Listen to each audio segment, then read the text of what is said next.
என்ன அணில், உங்கள் கட்சியை பற்றியும் உங்கள் தலைவரை பற்றியும் நீதிமன்றத்தில் நல்லா கழுவி ஊற்றிட்டாங்க போல். அட ஆமாம் சகோ, நானும் பார்த்தேன். திமுகவும் நீதிபதியும் சேர்ந்து எங்களுக்கு எதிராக சதி பண்ணிகிட்டு இருக்காங்க. எது நீதிபதி தாவக்காக எதிராக சதி பண்ணுறாரா? இப்படி சதி அது இதுன்னு பேசி தான் நிறைய பேர் கைதாகி ஜெயிலுக்கு போயிட்டுருக்காங்க. பார்த்து பேசுங்க. என்ன சகோ, கரூர் கூட்டத்தில் சதி பண்ணி தானே அவ்வளோ பேர் உயிர் போச்சு.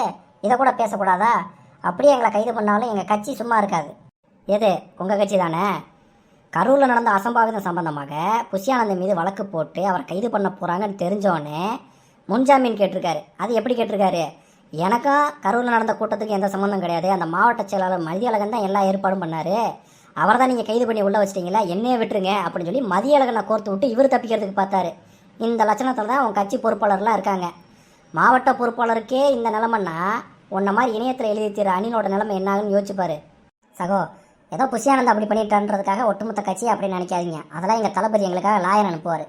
ஆமாம், உங்கள் தளபதி வழக்கறிஞர்கள் அனுப்புவார். எதுக்கு தெரியுமா? உனக்கும் கட்சிக்கும் சம்மந்தம் இல்லைன்னு உன்னை கழட்டி விடுறதுக்காக. நீதிமன்றத்தில் என்ன மாதிரியான வாதங்கள் போயிட்டுருக்குன்றதை கவனிக்கவே மாட்டிங்களா? நீங்கள் தான் சமூக வலைதளங்களில் சதி நடந்துருச்சு, செந்தில் பாலாஜியோட ஆட்கள் உள்ளே போந்துட்டாங்கன்னு சொல்லியிருக்கீங்க. ஆனால் நீதிமன்றத்தில் உங்கள் கட்சி வழக்கறிஞர்கள் செந்தில் பாலாஜி அப்படின்ற பேரை கூட உச்சரிக்கவே இல்லை. என்ன சகா சொல்கிறீங்க?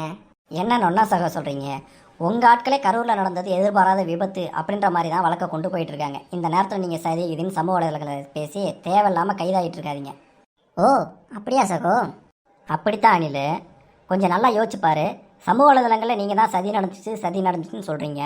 ஆனால் இது சம்மந்தமாக உங்கள் கட்சியினுடைய தலைவர்கள் விஜயோ ஆதவர்ஜுனாவோ புஷ்யானந்தோ யாராவது ஒருத்தவங்க செய்தியாளரை சந்தித்து கரூரில் நடந்தது சதி தான், அது சம்மந்தமான ஆதாரங்கள் எங்கள்கிட்ட இருக்குது, நாங்கள் வழக்கு தொடுக்க போகிறோம் அப்படின்ற மாதிரி ப்ரெஸ் மீட்டு கொடுத்து பார்த்தியா? யாரும் ப்ரெஸ் மீட்டு கொடுக்கவே இல்லை. அதுக்கு பதிலாக என்ன பண்ணுறாங்க? ஃபோனை சுவிட்ச் ஆஃப் பண்ணிட்டு தலைமுறை வராங்க. வழக்கு போட்டாலும் வழக்குலேருந்து எப்படா தப்பிக்கிறதுன்னு சொல்லி முன்ஜாமீன் வாங்குறாங்க. இல்லைன்னா அடுத்தவனை கோர்த்து விட்டு இவங்க எப்படா தப்பிக்கலான்னு பார்த்துக்கிட்டு இருக்கானுங்க. இப்போ என்ன சொல்ல வரீங்க சகோ? இன்னுமானிலும் உங்களுக்கு புரியலை? உங்கள் கட்சி தலைவர்கள் எல்லாருமே ரெட்டை வேடம் போட்டுக்கிட்டு இருக்கானுங்க. மக்கள் முன்னாடி ஒரு கதையை சொல்ல வேண்டியது, நீதிமன்றத்துக்கு போனால் அதை அப்படியே மாற்றி சொல்ல வேண்டியது. வீடியோ வெளியிட்டு என்ன வேணுமாலும் பண்ணிக்கங்க, என் கட்சி பொறுப்பாளர்களை விட்டுருக்கேன் அப்படின்னு சொல்லி பஞ்ச் டைலாக் பேச வேண்டியது. நீதிமன்றத்துக்கு போயிட்டா அடுத்தவனை எப்படா மாட்டி விட்டு நம்ம தப்பிக்கலாம் அப்படின்றதுக்கான வேலையை பார்க்க வேண்டியது. இது புரியாமல் அவங்களுக்கு ஆதரவாக நீங்கள் பேசிக்கிட்டு வழக்கு வாங்கிக்கிட்டு உங்கள் வாழ்க்கையை கெடுத்துக்கிட்டு இருக்கீங்க.